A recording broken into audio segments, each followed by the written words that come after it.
Samantala, ilang estudyante nagtagisan sa cosplay sa unang araw ng Senior High School Intramurals sa isang paaralan sa Dagupan City. Silipin sa report.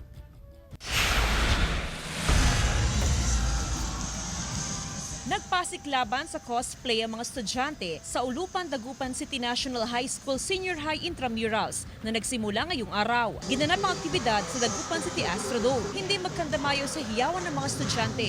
Lahat ng mga games namin ngayon, binase namin sa mga 4 elements.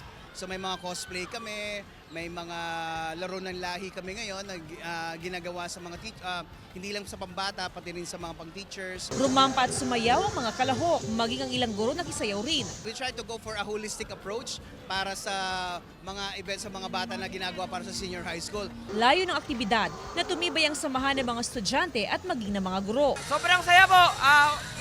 Last na po namin to. Grade 12 na po kasi kami kaya sinusulit na po namin. Magtatapos ang intrams sa October 24. Kasama si Daryl Peralta, Jasmine Gabriel Galban, One North Central Luzon.